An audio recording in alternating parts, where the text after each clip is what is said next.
Namaste, everyone. I'm Orgho from Moromia Spiritual Society. Welcome to our English platform, Moromia English. This is our fourth live session, Jesus in India. As you know, from last year, from the month of November, we are conducting these live sessions. We have explored on the fact of yoga. Then we have all together watched Maharaj discuss about the remedies of depression. And then we have also joined together in the search to find the character and the great presence of Swami Vivekananda and the concepts of meditation. Now, this channel was primarily made for the people who don't speak in Bengali or understand Bengali. And this channel and these sessions are made with great devotion and a lot of dedication. So it's like a request to all who are watching this program, all the viewers, followers, admirers, to share these sessions extensively, everyone you know who speak in different languages. Because there are many people around this country and also beyond that are searching for these original queries, for this original quest everywhere. Like when I was a kid, I used to ask everyone around me that what is life, what I have to do with my life, why I'm here in this planet, and all. So by divine intervention, I made Maharaj. But maybe some people are not that lucky. So rather than believing on the YouTube's algorithm, I think we should take a step ahead and help reach people around this planet, around this country, and everyone we know, so that these sessions get the deserve. These sessions deserves a lot of attention and concentration, so it gets it. So it's our responsibility. So now to proceed with the program, I would like to invite Devasista in this platform. Devasista. Good evening, Borgo. Uh, Thank you for nicely introducing our activities of Moromia about the previous programs. You introduced the program nicely. I also welcome all the audience here in this live session. Actually, we are meeting after a couple of months. Last Friday, we celebrated Good Friday throughout the world. Good Friday is celebrated as resurrection of Jesus Christ. Jesus Christ, a great spiritual leader. But actually we know very little about him and his life. In four gospels of Bible, they're self-contradictory. Like in his teenage, for 12 years, we do not know what he did, what was his activity. Like, what is resurrection? What happened to Jesus Christ after his resurrection? So, in this live session, we think the thing will be cleared and we'll get a clear view of all this mystery. So, I shall welcome Joydeep Maharaj in this program. Namaste. Maharaj, Thank you, welcome. Orgo.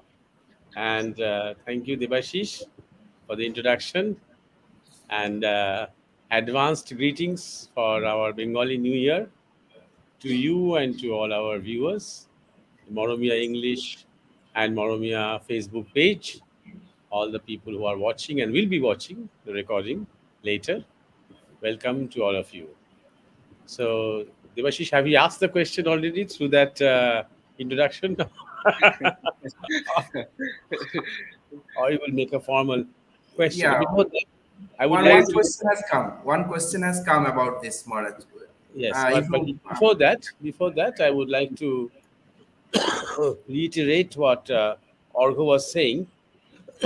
A few people have been asking us that why don't we do English programs more often?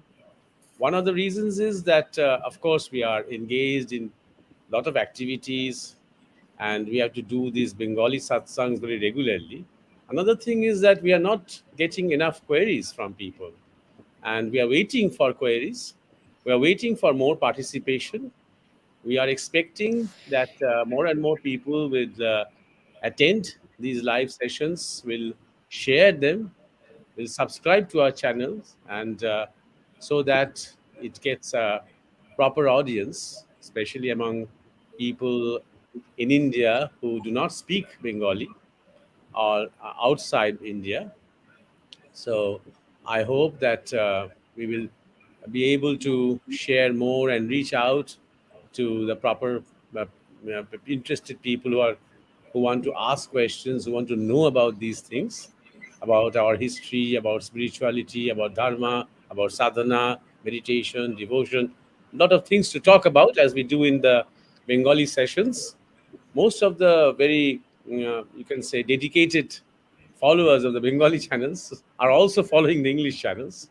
So I would expect more and more people and more questions, more and more queries, so that we will be able to do these sessions more regularly. So now, yes, Devashish, you can start with your questions. Yes, Maharaj, Akash Tripathi asked a question. He has one query that what is the real story of Jesus Christ and his resurrection? How this phenomena is related with the New Year celebration by different ethnic cultures, including India? This was Okay, asked. okay. So thank you, Devashish. And yes, it's an important question, and it needs to be explored in great detail. Now, not much authentic documentation is there about the life of Jesus, or you can say even the birth of Christianity. As you have already mentioned, that the Gospels, the four established Gospels of the Bible, are contradictory, and there are many other sources which the Vatican City or the Christian authorities have negated, have denied their validity. So there is many things. There are many things which are which have been hidden under the carpet. We feel about the life of Jesus and what actually happened. So if people are interested in knowing about Jesus, there are many books now and many documents and some interesting documentaries. But one book which I would like to suggest is Jesus Lived in India by Holger Kirsten. Holger Kirsten was a theologist, a researcher, a writer who had done extensive research on Jesus and especially his connections with India. So that book is important. And we have also gone through many other sources which are non conventional sources, non biblical sources. And also, there are myths and legends about Jesus. And in these myths and legends, there are some truths.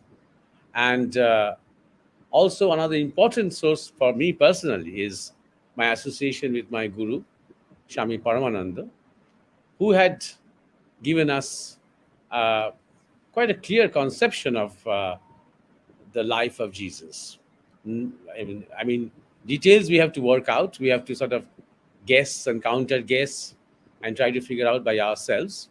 But he had given us an idea about the life of Jesus. From all these sources, I will try to piece together kind of a sketch. I'll try to make a sketch for us to understand better that the legacy and the life of Jesus. First of all, there are many researchers who even doubt whether somebody like Jesus Christ or Jesus of Nazareth existed, but or whether he was during his lifetime as famous or as radical as he has been made out to be. But leaving aside that, let's start from the very beginning about with the birth of Jesus. As you know, he was born from Virgin Mary. That means he was not, he had a sort of an impeccable conception, which is called in English. That means he was not born of a sexual intercourse between Joseph and Mary. Mary was a virgin when he was born. Now, uh, the science of this is very, very Asian, is very, very Indian. This is a story about the birth of most of our divine incarnations. For example, Sri Ramchandra, Sri Krishna, Gautam Buddha, Sri Ramakrishna, Chaitanya Dev, all these great, you know, divine incarnations of Mahapurushas, we say, we are born as ajo nijo, without sexual intercourse. There has been a kind of a transmit or transmission of energy from some source into the mother, and from there a child has been born, but that source of energy is not sexual. So this is another beginning. From the very beginning, you see a connection that you will not find in places like Israel and Palestine during that time. So number one. Number two, as you saw in the video at the beginning, that three sages came from the east. These are from Bibles. They are also known as the three magi who came from the east. Now, what is the east of, let's say, Nazareth or Bethlehem? Is Israel and Palestine, this region is called Near East. Then all these Arabic countries are called Middle East. So, what is the Far East from that perspective? So, we can imagine and look at the description of these three great sages. They had flowing beards, flowing robes. They came from a long distance, following the stars in the sky. This is very important. During those times, 2000 years ago, people knew how to understand or how to read the sky much better than we do now. I mean, I'm talking about ordinary people. I'm not talking about scientists, astronomers with telescopes. I'm talking about ordinary people. We hardly understand the sky because we hardly look at the sky.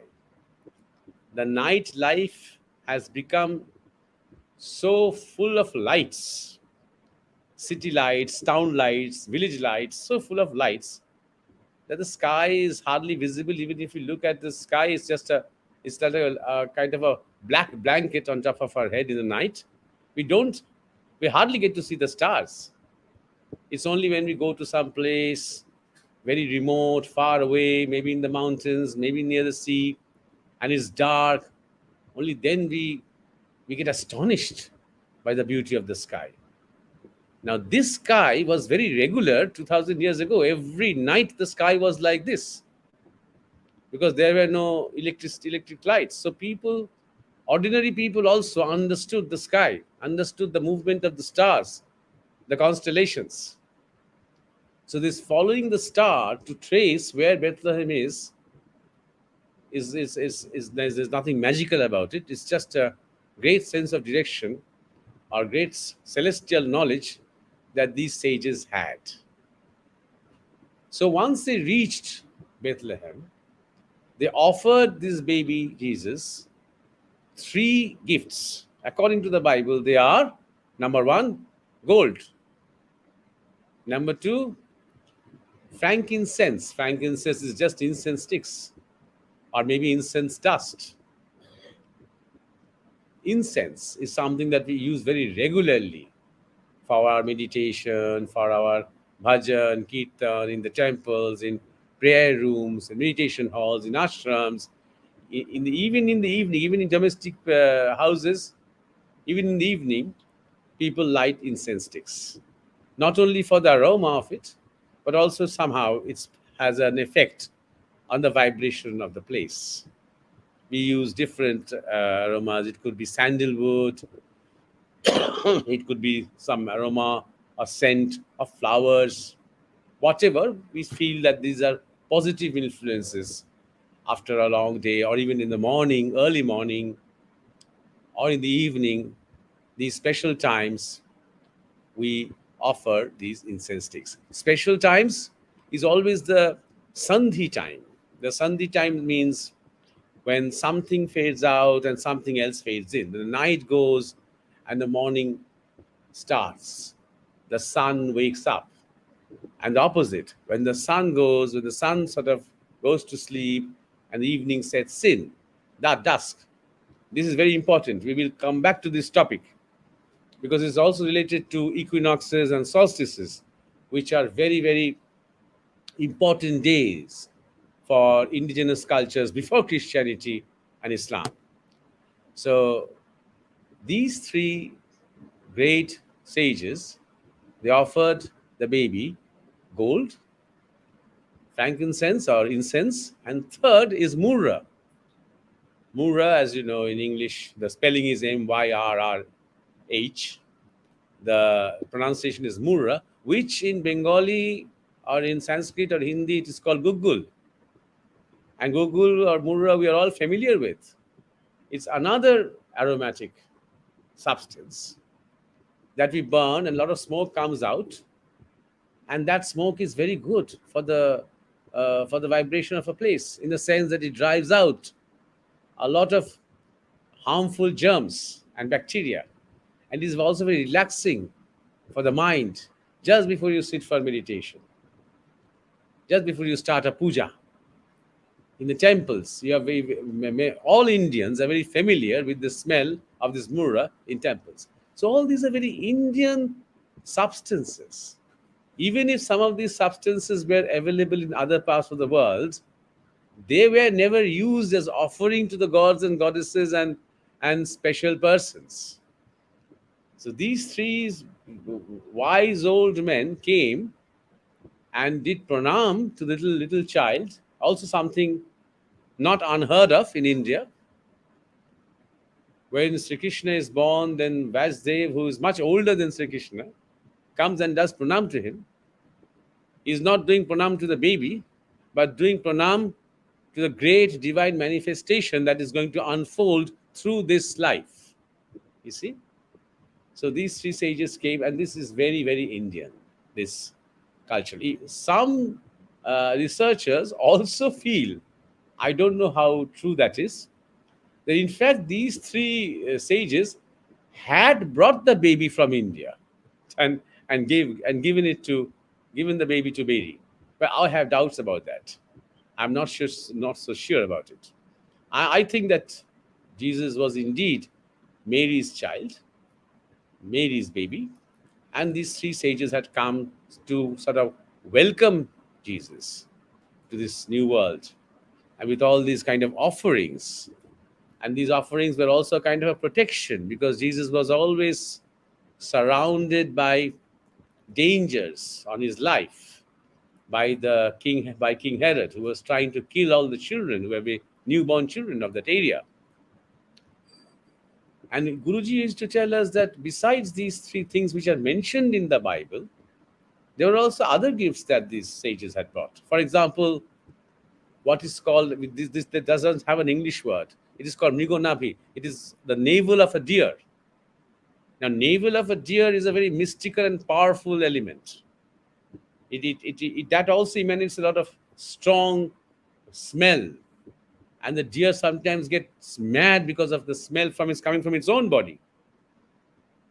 So, but this navel of a deer has a very, very powerful components in it, mystical components.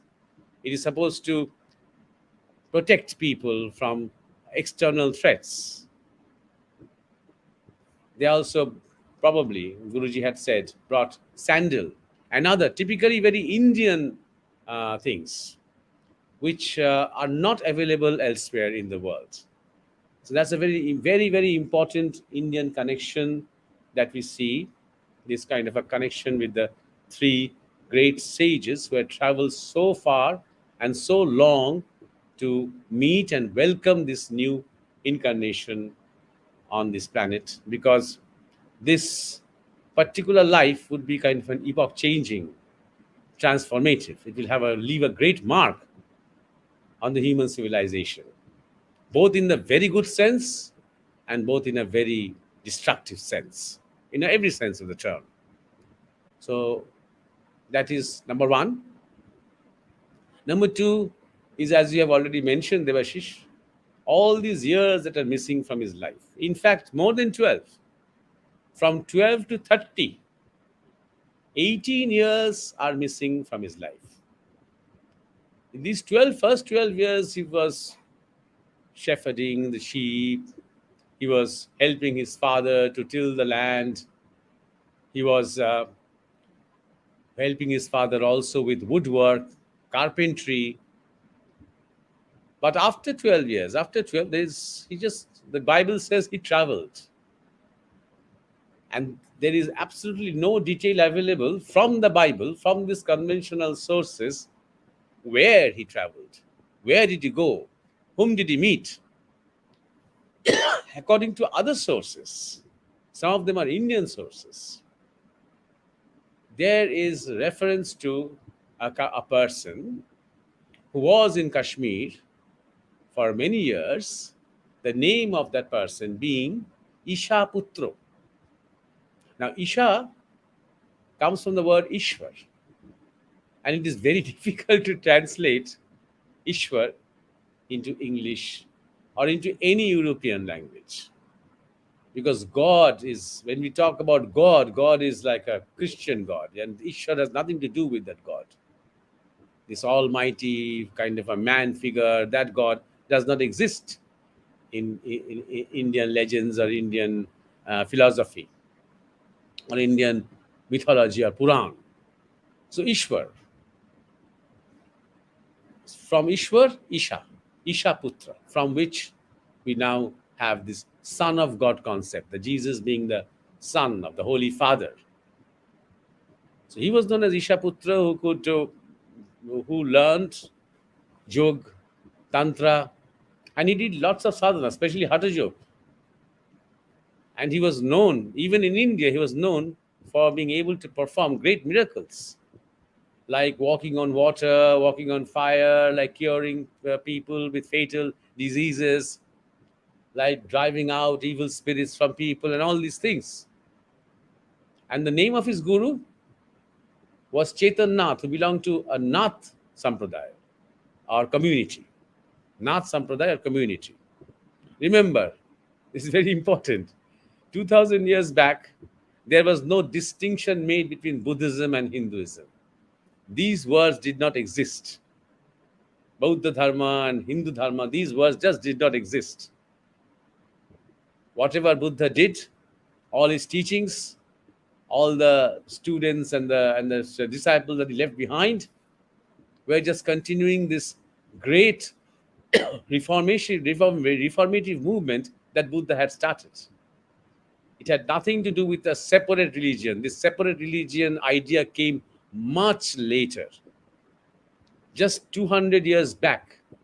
It's an invention, clever invention by the Europeans to divide Indian society, continue the legacy being continued by our own leftist scholars. Sikhism, Buddhism, Jainism, these being separate religions, are completely bunkum, bogus. These are not separate religions. So let us not get into a fight. No, we know that Jesus was a Buddhist. No, he was not a Buddhist. He had Buddhist, gurus who were followers of Buddha, but that does not make him a Buddhist. Anyway, that was later.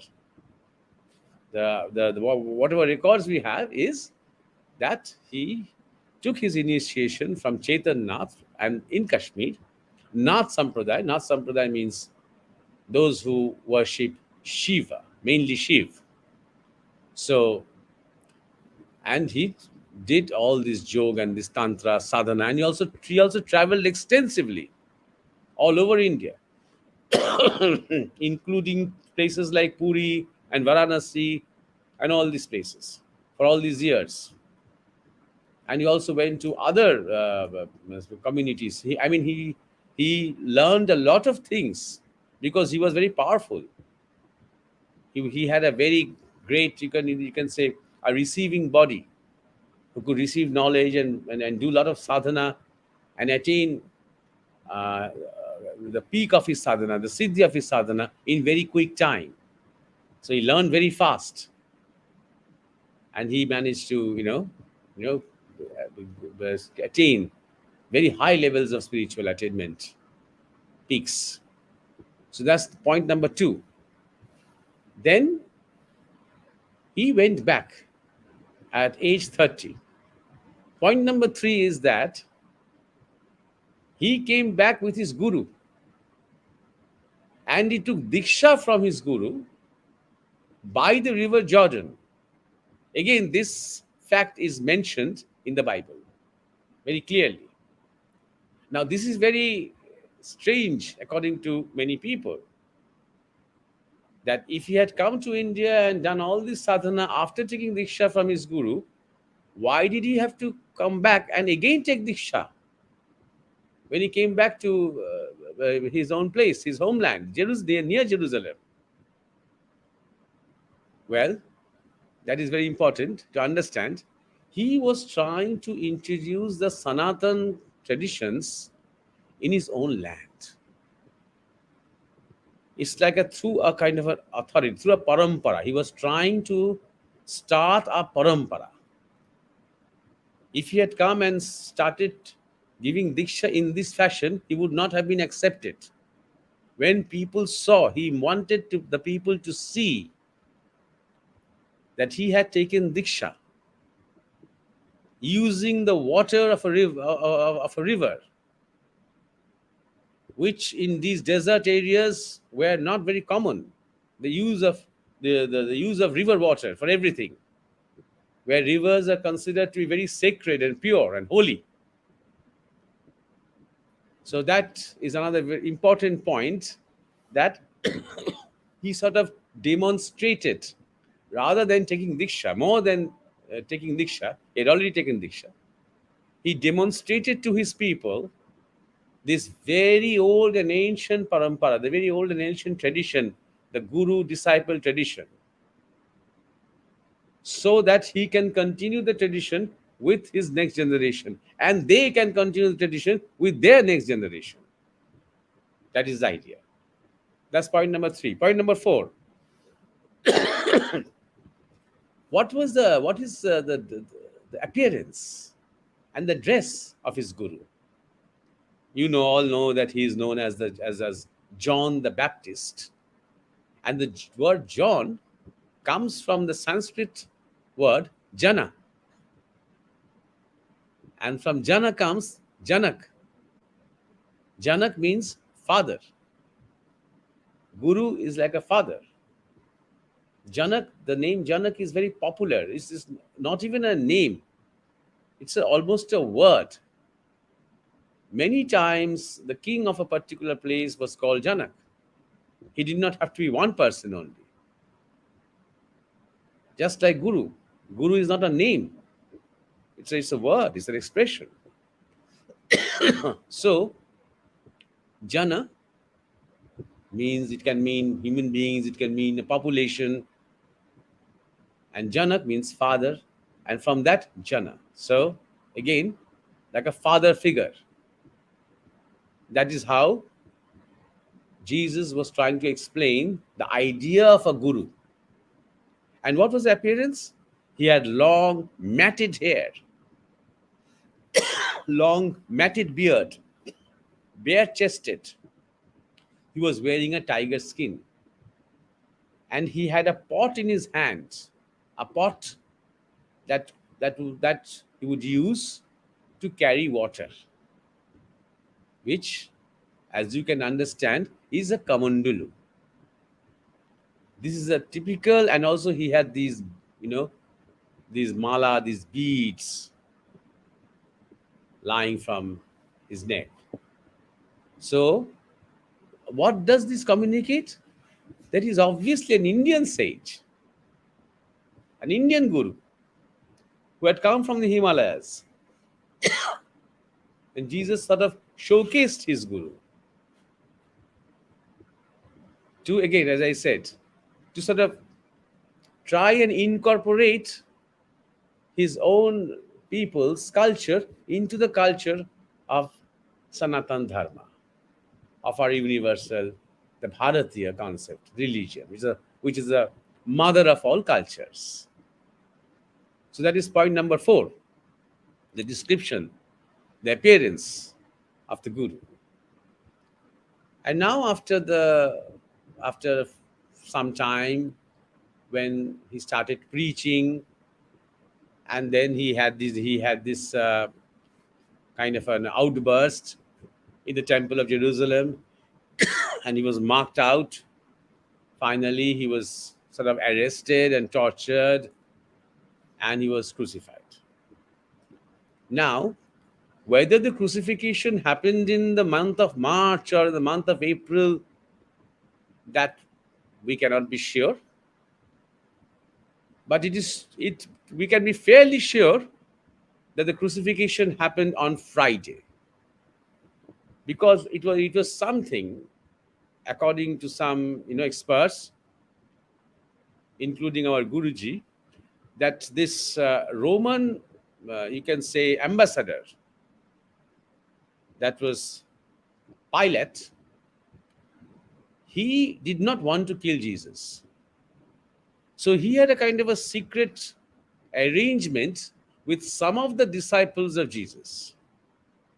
So he fixed the day as a Friday. Now that is very important. As you know, this Old Testament God had created the earth and the planets and the sky and the human beings and animals. On the seventh day he rested. For Christians, the 7 day is Sunday. But the Jews, the rest day is Saturday, which they call Sabbath. In their language, it is Shabbat. On the day of Shabbat, they don't do anything. They don't even cook. They don't even go out of their home. The day of Shabbat is usually spent in prayers, in rumination, contemplation, going to the temple, meeting everybody, spending time like it's a community, and sort of praying to God for welfare, health, prosperity, etc., etc. No work, completely a complete rest from any kind of worldly activity. And that rest starts from sunset on Friday till sundown on Saturday. Now, this is very important. This is something that the Roman governor had worked out. Because once you crucify somebody, he does not die immediately. It will take hours. It may even take 1 day, 1.5 days. And Jesus was quite young. He was just maybe 32, 36 years old, not more than that. And he was quite strong and healthy. Jesus was not sick and frail and pale kind of a person. So it would have taken some time. So what happened was that he was crucified along with two others. And unlike our idea that he was crucified on a cross made by himself, carried by himself, our Guruji had said that was not the way people used to be crucified during those days. They used to be crucified on trees. So the hands were like this. So they put the nail through these two hands together into the tree. The feet were like this. And that is how, like this, on the top. That is how people used to be crucified. That is how all his disciples, except for Thomas and Judas, everybody else was crucified later on by the Romans. Later, much later, once they were preaching the word of their masters. So, Jesus was crucified and he was given vinegar when he asked for water. Now, vinegar is a very important substance to keep a person alive. And as you know, it is also mentioned in the Bible, there was a huge desert storm that started just after afternoon. And the storm was so deadly, and desert storm can be very deadly, that all the, you can say, the soldiers of Herod, all the people who were sort of overseeing the crucifixion, they fled. They ran away from that place. And they did not come back. Because after sundown, after sunset on Friday, nobody would do any work. Pilate knew that. He was a Roman governor. He knew this Jewish culture, a ritual. So the disciples had time to free Jesus from the tree, put aloe vera on his body. Aloe vera is very good at healing wounds. They took him to a cave and sort of did some treatments on him for a couple of days. He met a few of his disciples in secret, including Thomas, who was not there at the time when his body was being taken away. He did not believe that his master was alive. Jesus talked with him, and then all his disciples left the place with Jesus. Did he walk all the distance? Maybe. Or he could have he could have been riding a horse or some other kind of a cart. In fact, Jesus knew the routes very well. He had traveled a lot. So he helped his disciples and they crossed over a long distance. As we know, that when on Sunday, when the Sabbath was over and the people came back to look for his body, the body was not found. One legend says that they found a few flowers, and another non-conventional source says that Mary told these guards that one very white figure, very illuminate kind of a figure, came and took him away. People suspect, some of the researchers suspect, that that figure was probably his guru, Chaitanya, who came from the Himalayas to accompany Jesus, to take him, to escort him, Jesus, to a place where a proper treatment could be done. And that place is in Leh, that is near Ladakh. And this was first discovered by Nicholas Notovich, a Russian explorer and traveler, in around 1894, in the late 19th century. And he discovered that place. Later, he wrote a book called The Unknown Life of Jesus Christ. He had no idea, and he was not a very kind of religious person. He was staying in that cave. He was staying in that particular place. It's a kind of a Buddhist, a kind of a gumfa there. For his own treatment, he was suffering after a long travel. And there's one or two lamas told him about these stories and also showed him some manuscripts, old manuscripts, read it out to him. And then when he got more interested in that subject, then they showed him some of the personal things that Jesus had used while he was undergoing treatment in that cave, in that gumfa. So all these things sort of add up. This Leh, Ladakh, Kashmir are very near each other. Again, let us not make this distinction between this community of Shiva, Nath Yogis, and Buddha and Buddhists. All these were related to each other. It is very possible that Chaitanya himself had advised him to go to that place. Who was a Shivite himself, Chaitanya. And they are very, very efficient in this kind of herbal Ayurvedic treatments, Himalayan herbs. So he had to go through long treatment for about few months, and then slowly he recovered, and he never went back to Palestine. Because whatever his father or God or whoever was sort of guiding him, the divine force, wanted the role of Jesus to be confined in Israel to that point, that he was crucified and killed. Because it was from this sense of guilt that a whole religion will be born. It will take 500 years for it to settle down, for that story to settle down. So this is the point number 5, that he, after crucifixion, he did not die. In fact, he was taken to India, where he survived and he lived. People knew that he was dead, and he lived for a long time. In fact, he spent 6 years in Puri at that time. Many years ago, the Shankaracharya of Puri had seen in the Puri Shankar Math his memories of Jesus there, and he had stayed 6 years. and he had traveled extensively. According to some accounts, he lived for about 96, 97 years. According to other accounts, he lived for 120 years. And it is probable, very probable, that Harshavardhan, when he organized the great Buddhist council, the fourth Buddhist council, Jesus was present in that council. And even in India, while in India, he was also very well known for his amazing skills, for his miracles, for his mysticism, and for being a great lover. He was a man of great ability to love people. So, Ishaputra. And also another important thing is that it is said, now this cannot be confirmed. There is no doubt about the fact that Thomas came to India because Jesus told him to. And that is why he survived. Romans could not hunt him down. And Thomas came to India in the south of India, and he started preaching the words of Jesus and converting people. And he set up the first church in Mylapore.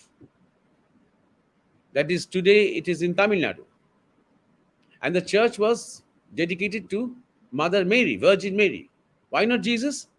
Because St. Thomas believed that Jesus was alive. That's why. And apparently, most probably, they two had met in India. But then again, there is a lot of it's this kind of a meeting is hidden in historical shrouds and clouds, so one never knows. It is unconfirmed, but very likely. Jesus spoke in Aramaic language. Thomas also did. That was his mother language. Aramaic language is not dead now. It is considered to be an endangered language. Very few people talk that language now. Some in Iran, Iraq, Syria, Turkey, very few.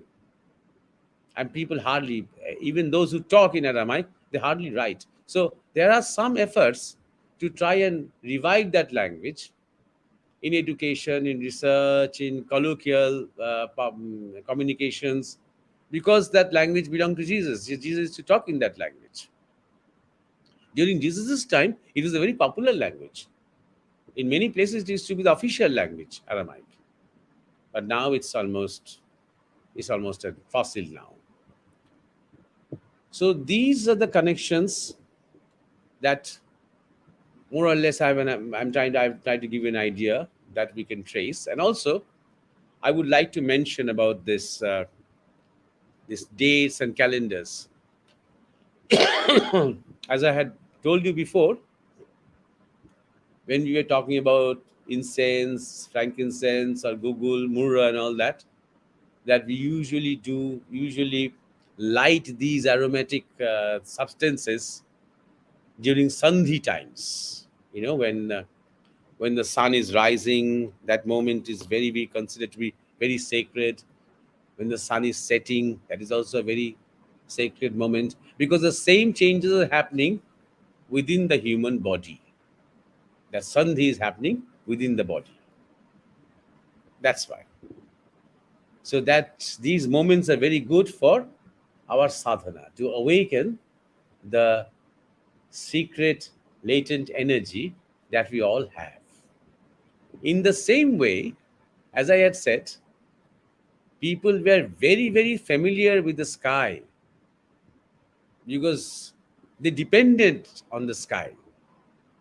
The sun, of course, and also the moods and the oceans, the climate, they realized was not only dependent on the sun and the planet Earth, but also dependent on these constellations and their movements. That's how in Bharat, the idea of swastika was developed.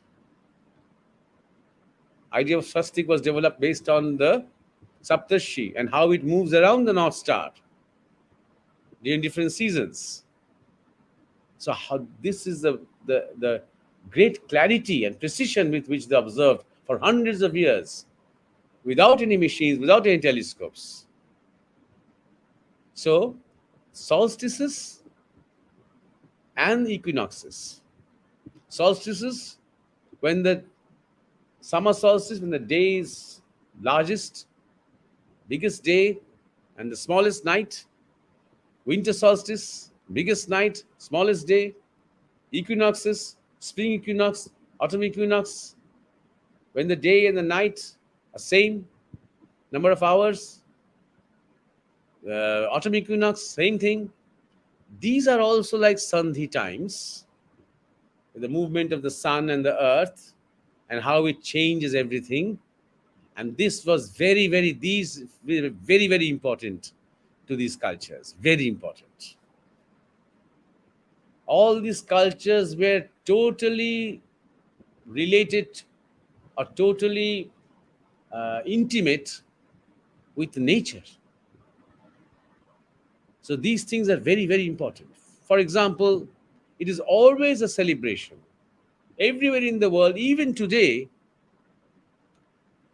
when the sun starts to gain some strength after the winter solstice. That is around 21st, 22nd December, when slowly and slowly, for a few days, it remains the same, and then the day starts to sort of get a little stronger, the duration little more by a few minutes. That's the time for celebration, because people know now the sun is going to get stronger and stronger. Birth of Jesus. Look how they incorporated these indigenous cultures with their story of Jesus. Jesus was a real person, maybe, most probably. But whether he was born on on 25th December is the question. So what they did was they coincided the birth of Jesus with an ancient festivals that they always observed, and you could not take that away from them. You may kill these cultures, you may kill that as many people as possible, commit genocide, rape women, steal all the wisdom that they have, destroy everything that they have made, every kind of building architecture that they have created. But you cannot take away a memory, cannot take away the fact that he will be happy and celebratory when the winter solstice passes. When the sun, and because there are so many stories associated from very ancient times, all these planets and constellations and their movements have created legends and stories. The stories of the sun god, the story of the devil of the night, and the sun god was vanquished by the dark devil. He was completely dead and he was completely surrendering till, by divine grace, he is now again getting back his strength, and finally he will become young and strong, and he will beat the devil.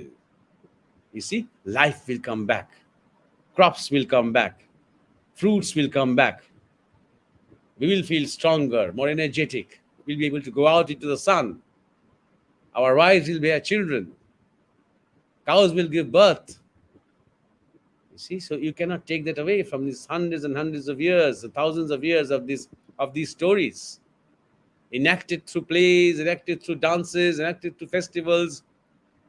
So what to do? You take that story and put Jesus in that position. And if you see the name Christ later, which had been added, is so similar to the name Krishna.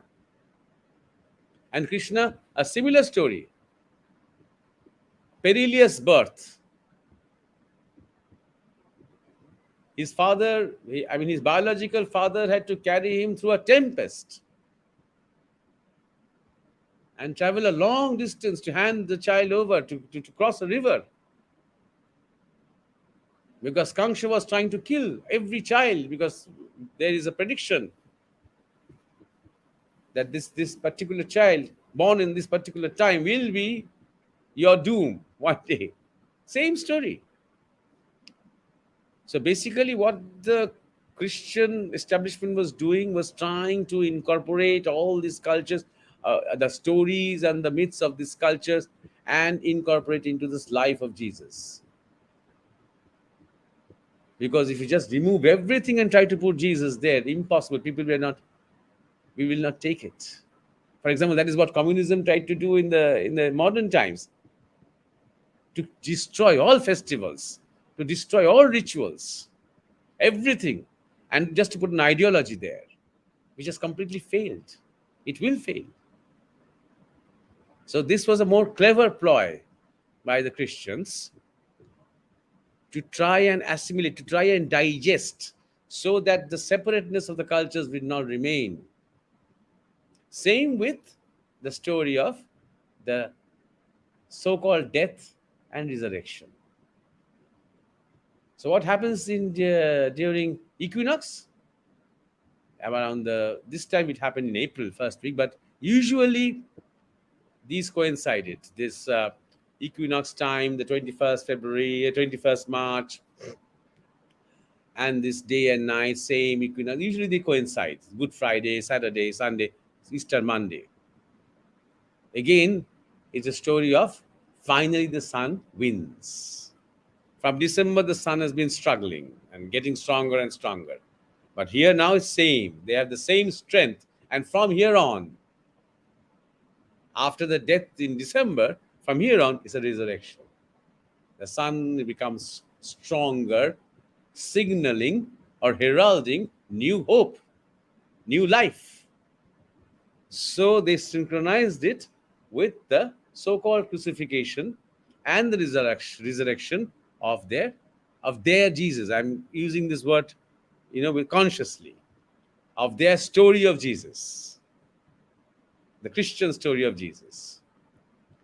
So this is because this is very, very important in the context, because although you may remember, I had suggested to you a few days back a kind of web series, a documentary web series. It's called Ancient Apocalypse, a Lost Civilization, where we were amazed to see that just at the end of the Ice Age, great monuments were built, including the pyramids. Pyramids, now everybody is sure, all the experts at least, it is not 3,500 or 4,000 years old. It is more than 12,000 years old. And during that period, great many pyramids and huge structures, very uniform structures, very geometric structures with tons of stones. Like this, how did they make it? Just people are still amazed. But what is important is all these archaeological sites are very intricately related to astronomy. The position of these structures, how they celebrated these solstices, huge such structures, where deep inside there is some kind of maybe a place for worship. During one of these solstices, for example, the summer solstice, during the sunset, the rays of the sun will come such a way that they will light up that internal chamber, only the internal chamber where that god or particular deity is. You can imagine the level of architecture, the level of conception, and the level of their idea about the stars, about the constellations. And when this wobble happened, because of the axis change, when this wobble happened, then there's a sort of a shift, 2 degrees shift in positions. Then they built another structure to again correct the alignment. And huge. If we talk in modern terms, it will take hundreds of years to complete such a structure today. So how did this happen? So the idea is we only talk about hunter gatherers and all this. This is all nonsense. Yes, there were hunter gatherers. Even now there are many hunter gatherers. Only hunter gatherers. But they were also very highly sophisticated, superior cultures. Not in the sense of having laptops and computers. Not in the sense of having mobile phones and plastics. But in another sense, in another way of advancement. You see? So archaeoastronomy is a very, very important thing. They celebrated or they observed or they feared whatever by looking at the sky. And it was not only the sun. They knew and understood every constellation that they could see. Every star, even comets, they understood. It is obvious from this archaeological site. So very important for the Christians at that time to somehow synchronize their story of Jesus with these astronomical events which are so important in people's life. Even today, if you see an indigenous sort of some sort of an indigenous culture like India, you will see, if you go to the villages, if you follow the pujas and the worship, how important it is. The climate, how important is the weather, how related it is to the crops that they will sow, the seeds that they will plant, the cows and the buffaloes that they will tend to, how important it is, the weather and the sky and the positions for everything in their life. You see? So that, I think, is uh, very important to understand. So I don't know whether I've missed anything. I had, oh yes, another thing that I wanted to say about the three gifts. I told you about frankincense, I told you about gugul or myrrh, but the first gift that they gave was gold. They mentioned in the Bible.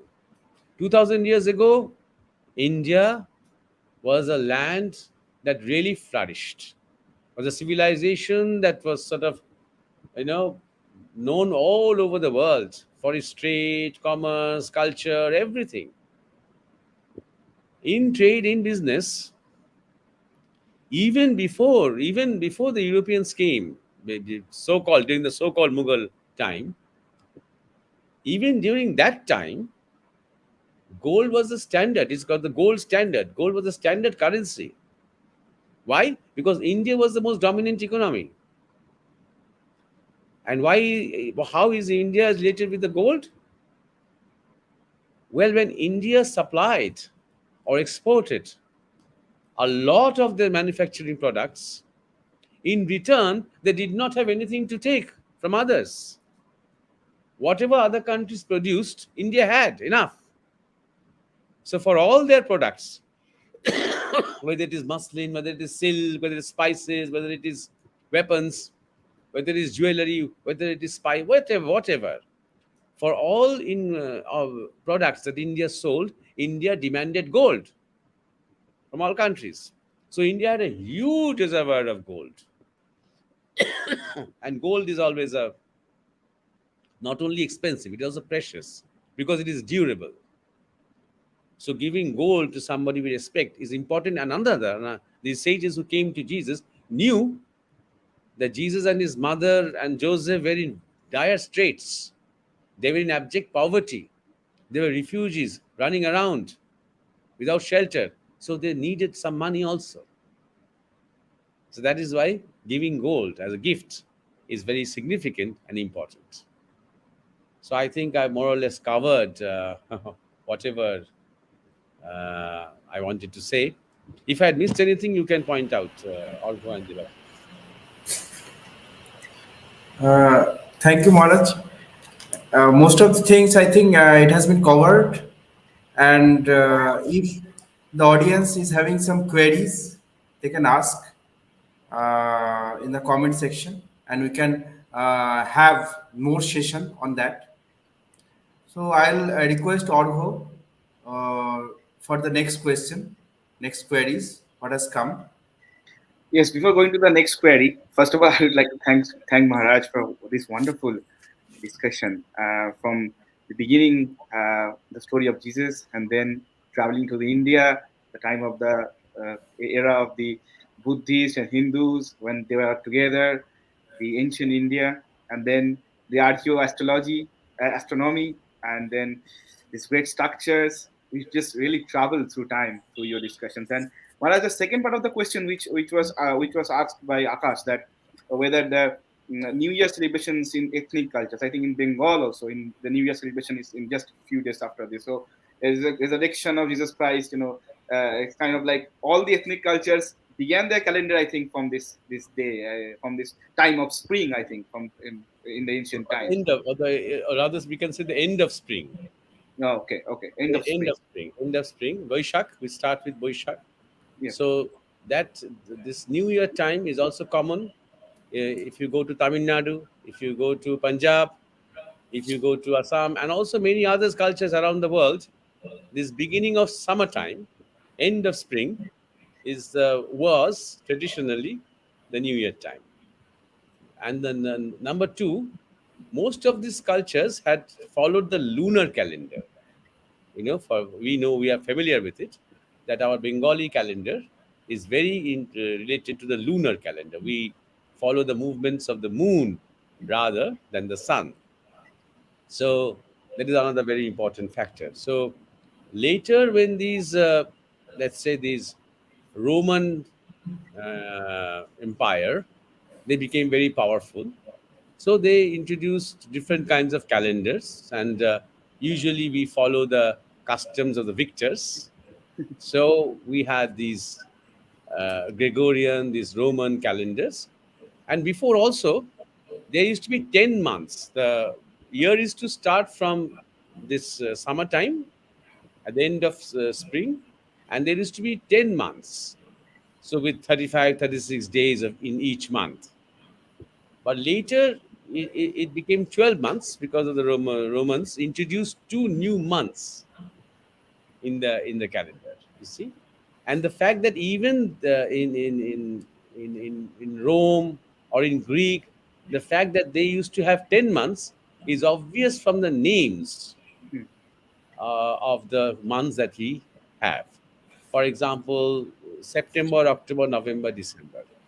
If you see, if you notice carefully, if you see the Latin version, the Italian words, September, sette, sette is 7, October, otto, otto is 8, sette is also shapto in Sanskrit, shat in Bengali. So these are very, it was, well, there was probably one common language in the world that before that time, you see, in ancient time. Nove, 9, Noi, Nobo in Sanskrit. That means November, you see. Then Diechi. Diechi is December. Diechi, Dosh, 10, Diechi. So 7, 8, 9, 10. Obviously, these 4 months were the last 4 months. So, but they later introduced two new months, July and August, to memorialize as a kind of a memory of two Caesars, Julius Caesar and Augustus Caesar. So we now, these 12 months have become common all over the world, but some cultures still use their own calendars for their own festivals and rituals, like we do. For example, for marriages, for thread ceremonies, for uh, uh, house entering or house warming ceremonies, for all these things, for pujas, Durga Puja, Kali Puja, for all these pujas, we do not follow the English calendar. We follow our own Bharatiya lunar calendars. But for our day-to-day worldly activities, it's become a standard to follow the same, Gregorian calendar all over the world. It has become the practice thing now. Yes. Yes. So I hope Akash or all the Akash out there who have this question, who have this query, about Jesus and about India and about the exact history. So Maharaj also recommended few books to read. If we can, then we will also take an effort and also watch this beautiful documentary, Apocalypse, Ancient Apocalypse. It's really wonderful. I've just started watching, and really there is a lot of mysteries. There are a lot of mysteries hidden behind this so-called modern age. So now the second query of today's session is by Sweta. She has asked that Maharaj, could you please share your thoughts about how art and spirituality are interconnected with each other? This is by Sweta. Yes. Thank you, Sheta, for this question, and thank you, Argo, for reading out that question to me. Yes, Sheta, I would like to ask you that since when have you learned to use these words separately? You see, this is a part of our modern education. This is a problem of our modern education. That way, we say spirituality is a specific, special line, art, something else, science, again, something else. Mathematics is a little part of science, but nothing to do with art. You see, we can't even think, we can't even dream of the fact that there is any relationship, there can be any relationship between arithmetic numbers or mathematics with art. You can't even think about it. You tell that to a poet, he will have a heart attack. You see. So, and then other like history and spirituality. What is the relationship? Or geography and spirituality. Politics and spirituality. Very important. Secularism. You have to have everything has to be separate. See, this idea of separation is now very common. The more and more now you have more than 100 genders. You see, the more you can separate. You see, now I will say that uh, there is no connection between the eyes and the ears. There is no connection between the kidney and the heart. You see, that's why you can have these stem cells and this cloning to see how different we all are from each other. Even our organs are different from each other. Even ideologies are so different. So we are all different. So this sense of oneness has completely disappeared, and it has been made to disappear. So try to understand. It is very difficult to give you a kind of a inclusive answer in a matter of a few minutes. But just for the sake of illustration, let's take the example of the figure of Ma Kali dancing on Shiva. Now, what is this? Is this science? Is it art? Is this spirituality? Is this tribal? Is this history? Is this politics? This is everything. Whatever way you look at it. Are there numbers here? Yes. There are 4 hands. There are 108 heads. Specific. These numbers are very specific. 108 eggs. And which leg is on Shiva and which leg is on the ground? Very important. Is it the left leg or the right leg?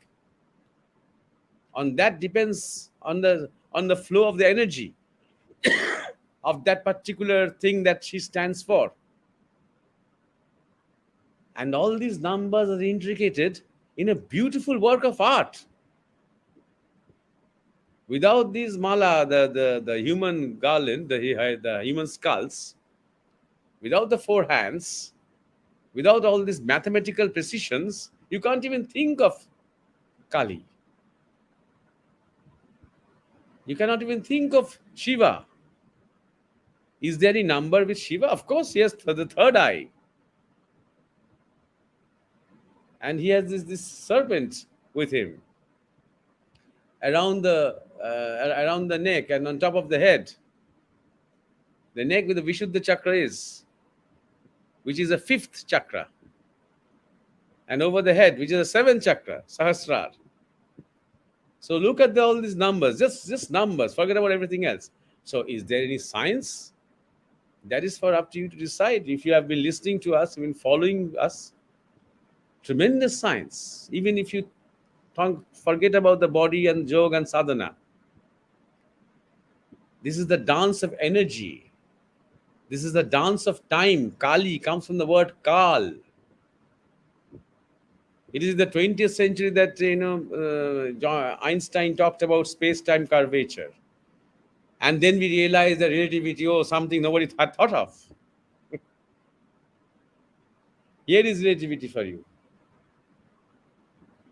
That time or the movement of time can be observed or can be perceived from the state of stillness, from consciousness. That is the idea of Shiva. Shiva is static and the dancing Kali is dynamic. So, okay, very good. There's a lot of science apparently, yes. And the 4 hands are the 4 energies, the 4 forces. Strong force, weak force, electromagnetic force, gravity. And you can go on and on and on. There are a lot of things. This is external. I'm not talking about the Dehotattva, the whatever is happening in the human body. How she represents the Kundalini. I'm not coming to that. That just comes later. This is just how the figure itself explains physical phenomenon, the universe, the world. You see, is there any history of this? Of that, this cannot be history. Of course, this is history. Why is it that some people in India worship Kali and others don't?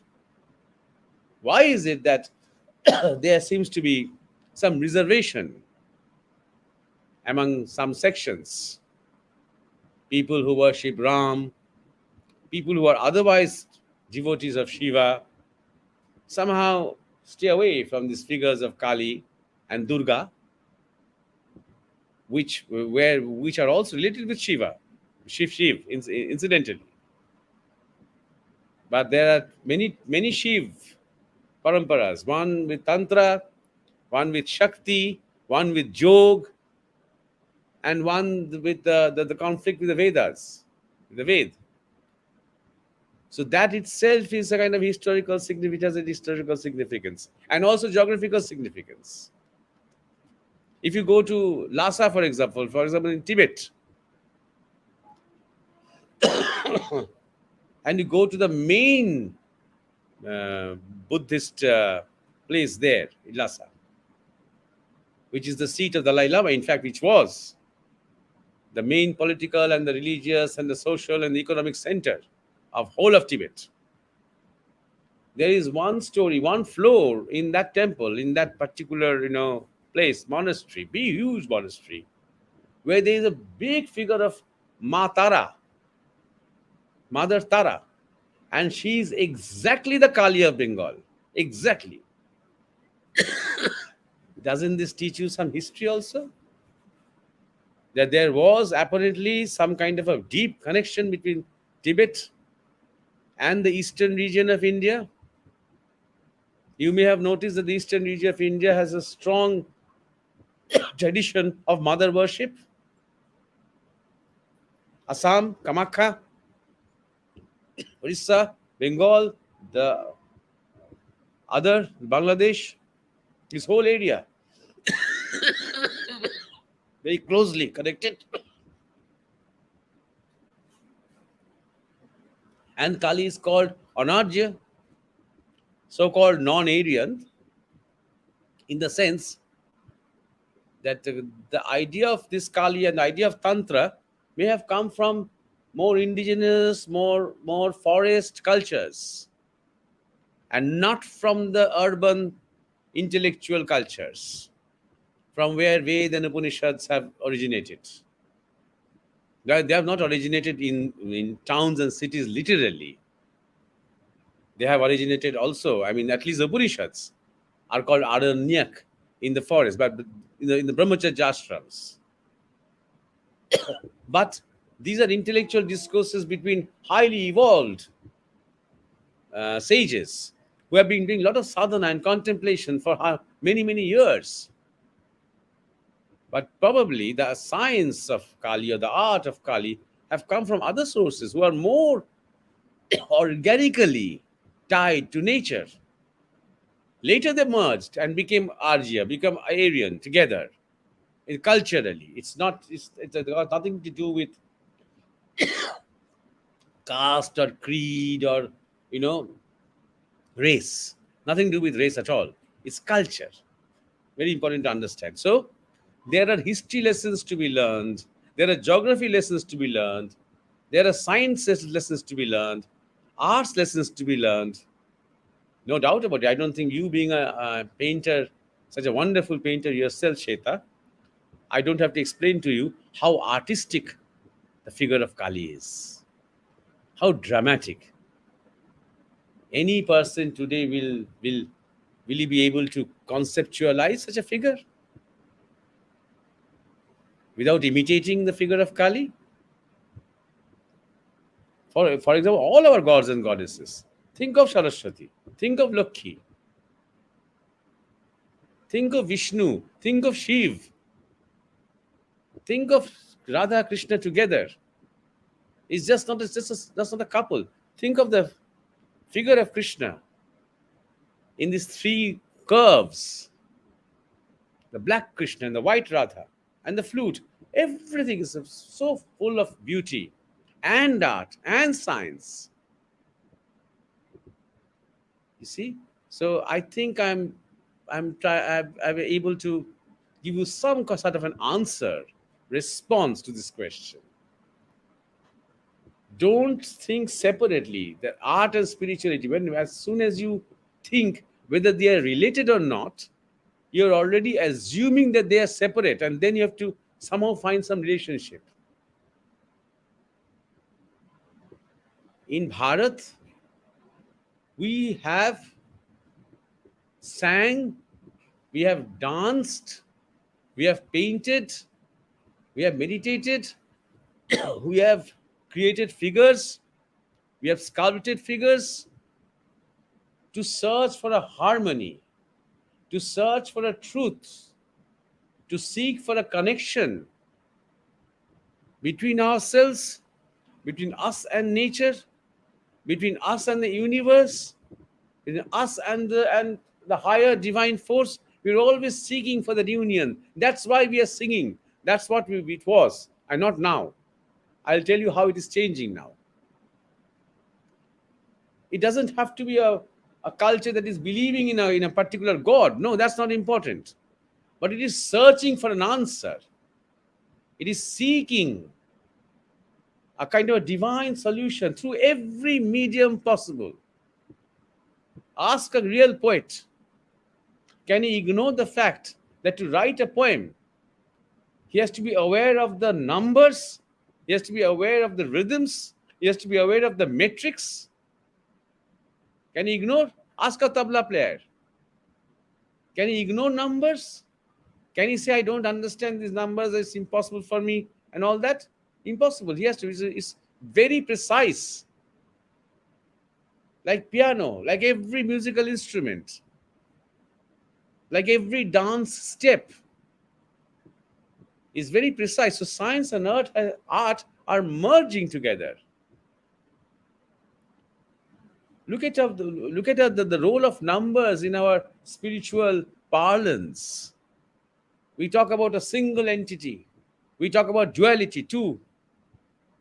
We talk about the third eye, Trinayan, Trikal, the three dimensions of time, Tribhurti, Tridev. We talk about four, Chaturanga. In everything, we use numbers.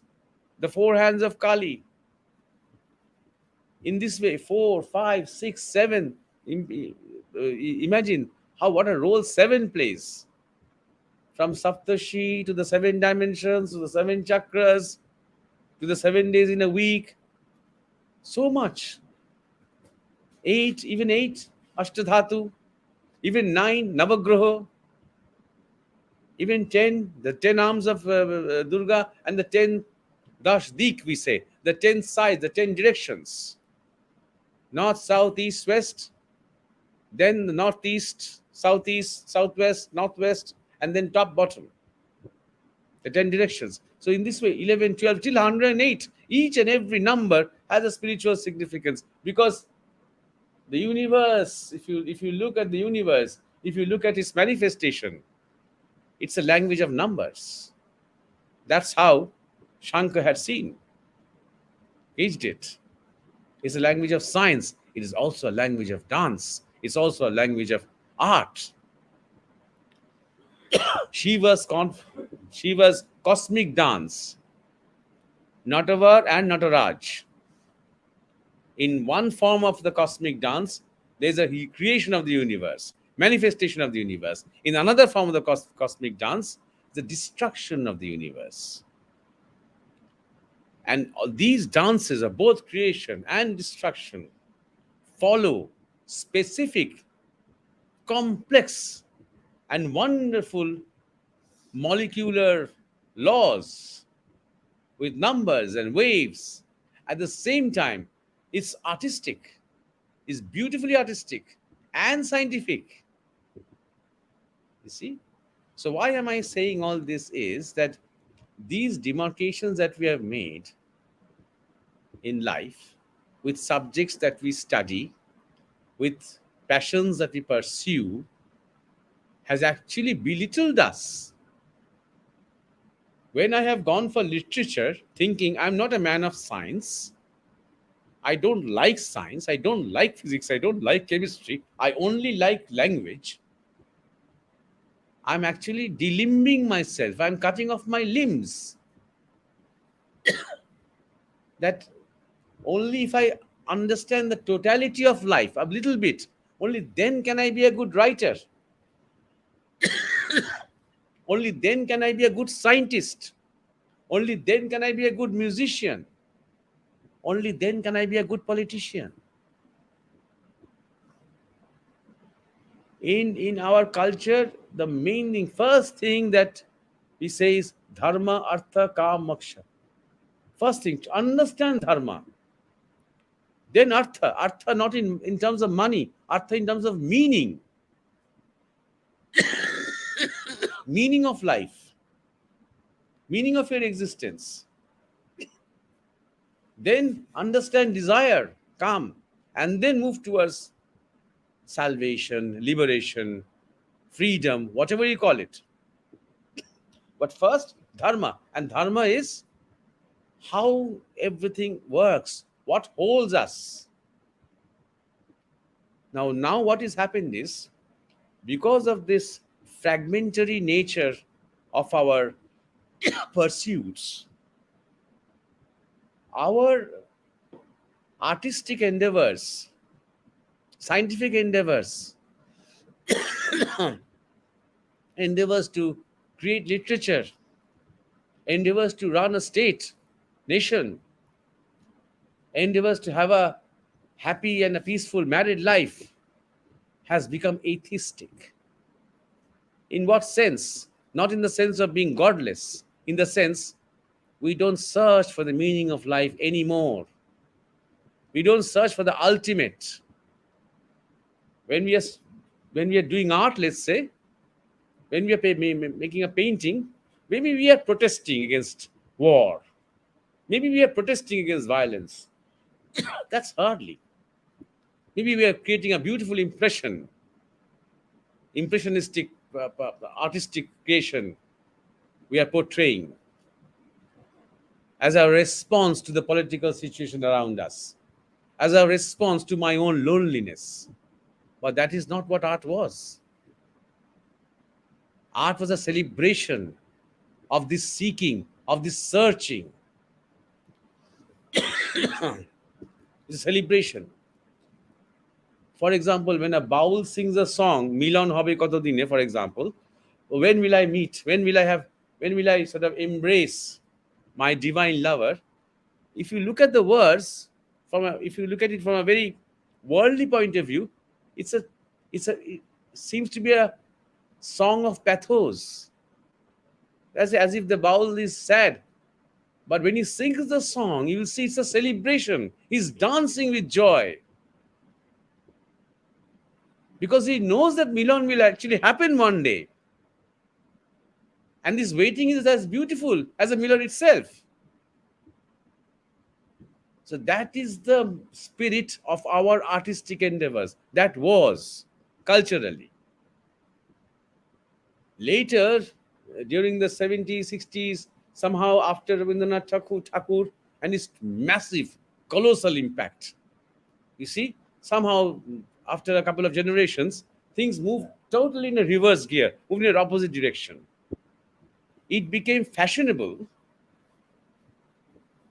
to become an atheist in order to grow as a writer, in order to be applauded or appreciated as a painter, in order to be, congratulated as an intellectual. You had to say everything that is Hindu and history and Bharatiya and whatever as bad, as medieval, as superstitious, and etc. Only then you can become a kind of award-winning intellectual, you see. And then we started all these absurd jargons that dharma has to be separate from politics, dharma has to be separate from literature, dharma has to be separate from education, Dharma has to be separate from science, arts, everything. Dharma is separate. And each one of these also are separate from each other. Science, arts, politics, education, everything, social, society, marriage, children, everything separate from each other. This separation is destructive. You see, this is a planned attack on our culture. We will not be able to preserve our culture just by hanging pictures of Vivekananda and Ramakrishna. We will have to live our life. We have to practice our sadhana. And we have to understand the inclusive nature of our culture. It has started from an understanding of one. We had not seen ourselves as somebody separated from everything else. Me and the world, me and the universe, me and he, me and she. This is not the way we have seen ourselves.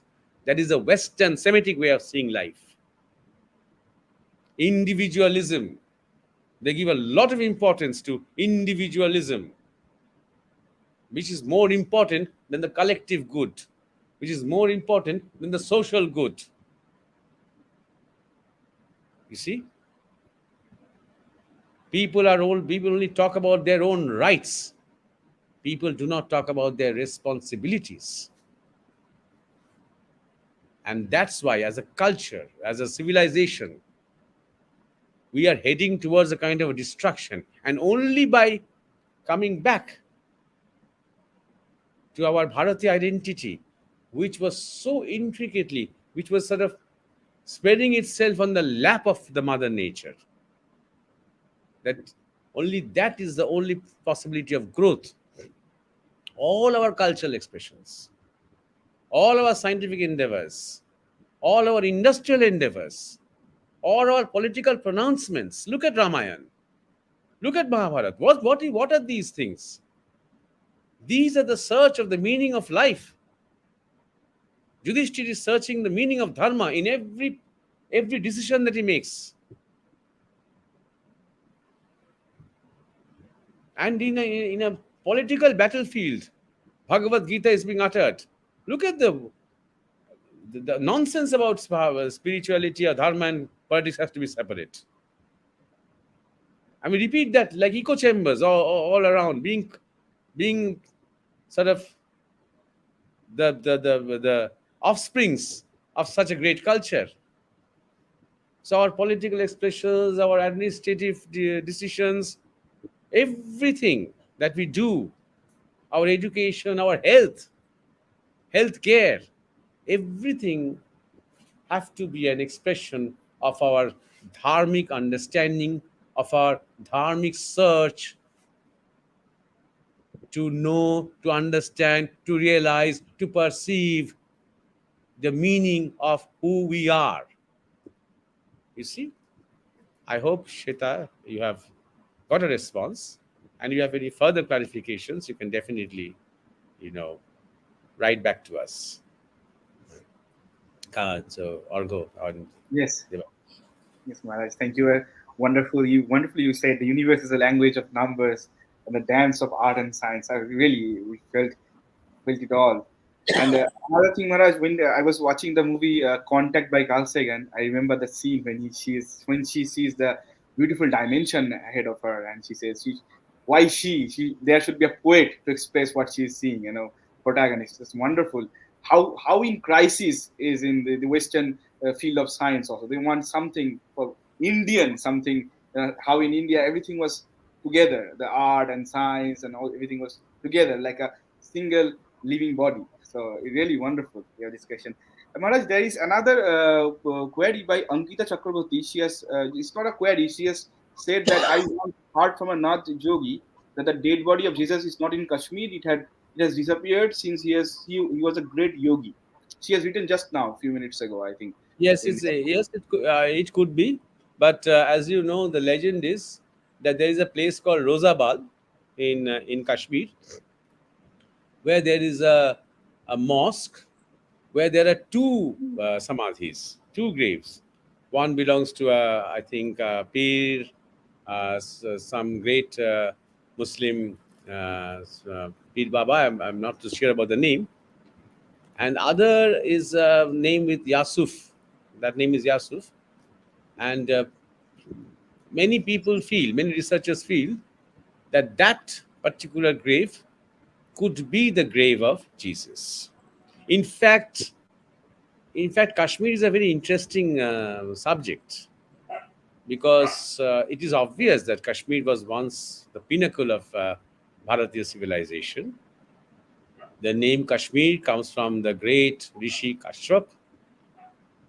And the great, we talk about Nalanda, we talk about Takshashila, and we talk about other universities during the Middle Ages, but we forget to mention the great Saradapet, the great University of Kashmir, which is now in ruins in Pakistan occupied Kashmir.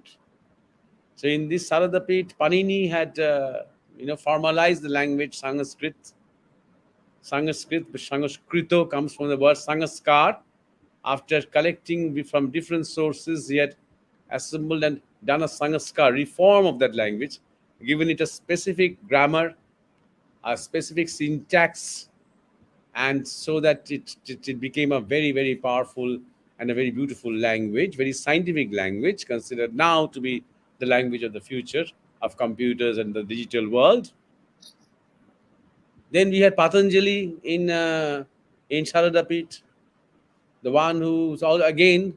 All these rishis are very important. They had not invented or discovered anything, but they had collected from thousands and thousands of paramparas and traditions and brought it all together in a scientific manner. That Ashtanga yoga, you see, so that a yogi or a sadhak or a seeker can take this as a kind of a guideline and move ahead properly towards his own samadhi or realization. So Saradapet was a great, thriving university at one time. And while it was also, of course, a place for great Hindu kings and great Hindu culture, but there could be some Jewish connection to Kashmir. Could be. One of them is, of course, as we know, that probably Jesus may not have died in Kashmir. I don't know about that. But of all them, among in all the years that he stayed in India, for example, 12 to 30, 18 years, and then from, let's say, 36 to at least 100, almost 100, if you go by the theory that he lived for 98 years almost. So that is about 64, you know. So 64 plus 18, 70, 80, 80 years almost. He spent in India. And of those 80 years, he spent most of the time in Kashmir. So if he wanted to give up his body, when it was time to give up his body, he would most probably choose Kashmir. So if he had stayed in India and in Kashmir for so many years, it is not very unlikely that he left his body also in Kashmir. Number one. Number two, another thing is that there is a very strong kind of a school of thought that believes that even Moses' dead body is preserved in some remote place in Kashmir. Even the staff that he held, that is a big stick. It is not an ordinary stick. With that stick, he had performed many miracles. So, with that staff also is preserved in a separate little monument somewhere in Kashmir. Some people believe that he did not enter Israel. Very, very important. He led the people to this new land, so called promised land, but he himself did not enter. It was a kind of a punishment from God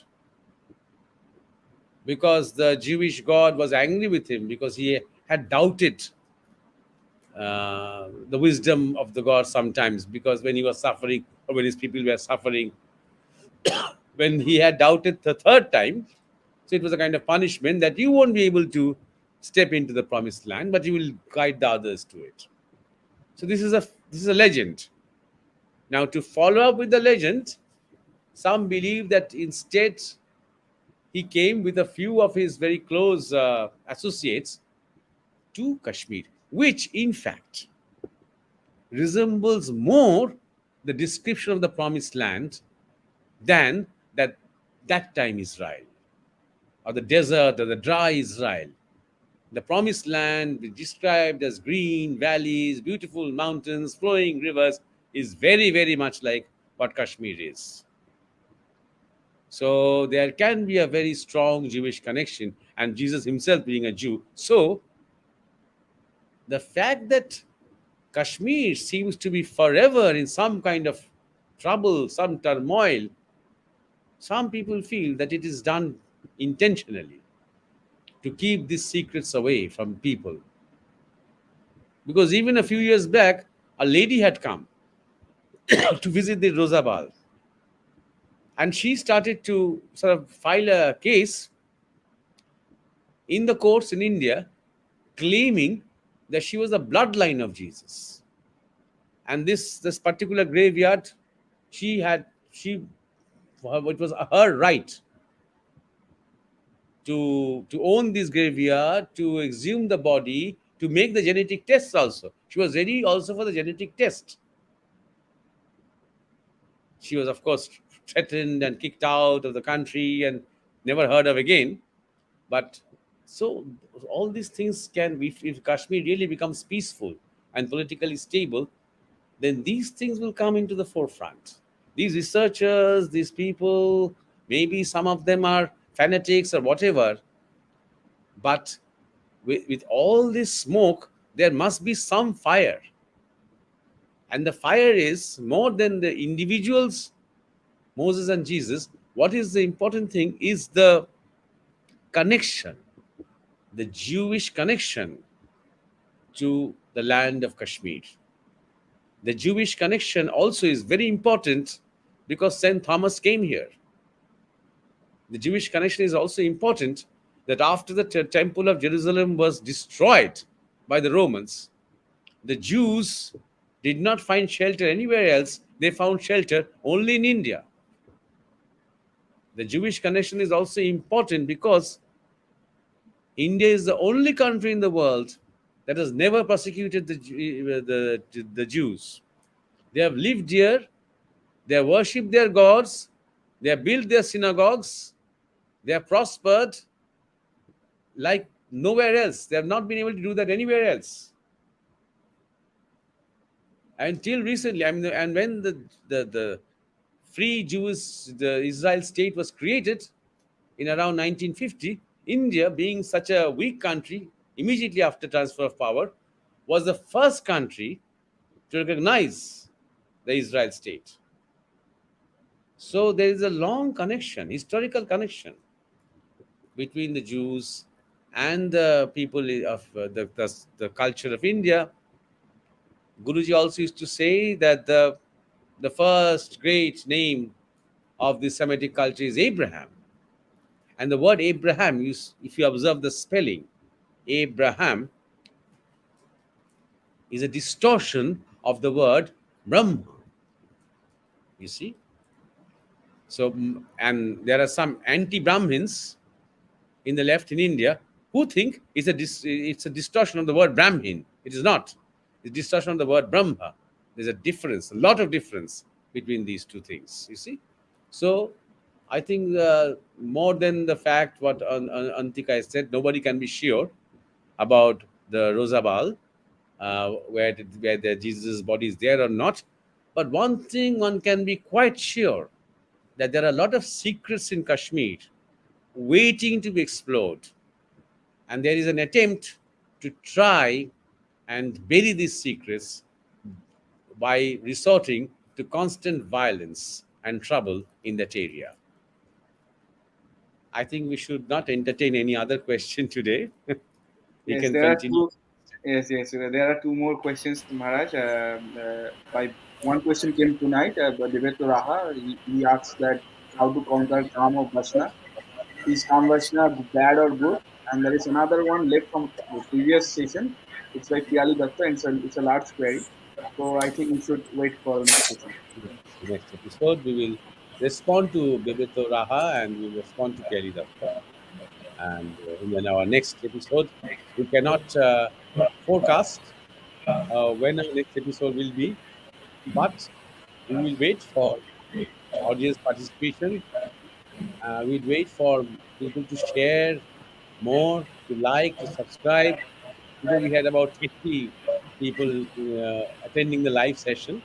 I hope there will be more because we are talking about very important topics, and we are talking about this kind of content which are not easily available. So once we get the kind of responses and queries, then we'll come back with the next episode. Yes, yes, sir. Yes, Maharaj. And we are also posting short videos every 2 days in this channel. So I will really, really again ask and request everyone who are following this channel and who have been throughout this session today to please share this with anyone you know who doesn't speak Bengali or very they want to know, they're very eager to know these facts, because these sessions are uh, not just spiritual word sessions. They are historical. They are, like Maharaj said, it's together a living body. Like there is spirituality, there is archaeology, there is history, there's really a quest of searching for the truth. So I would really like everyone who are watching this, and I would really request everyone to share these sessions extensively as much as you can. Now, Devasisda, please end this session. Yes, thank you, Maharaj, for discussing this three long questions. Actually, about Jesus, I can say that we knew very little about him, and now we had some idea, and we hope that in future some more information will come in our textbook, because we know everything, and from beginning, from the textbook references and all these things, it is okay. But a child is growing up now, nowadays I'm saying, with the textbook. So in the textbook itself, this type of information should come. I know when it will come, because there are so many controversies and so many things people are hussing up, okay. But I think in future it will come. And about the next questions, and Maharaj, you discussed nicely about the second queries, about the art and spirituality, the uniqueness, the oneness. We are actually trying to be one, but there are several forces that are splitting us in small fraction, and the textbook is also taking the part of that. Okay, we are my boy, my son, he's studying at class 8, and he had several subjects, small subjects, and he is studying them separately. Mathematics separate, history separate, geography separate. So I think the uniqueness should come, and there should be an education system that will teach us the uniqueness in future. Okay, thank you, Maharaj. Thank you, Orgo, Thank you. for nicely conducting the program. And in future, we'll expect that more and more audience will gather and will listen to our program. Thank you. Good night. Thank you, Thank Maharaj. you. Thank you. Good night, Maharaj.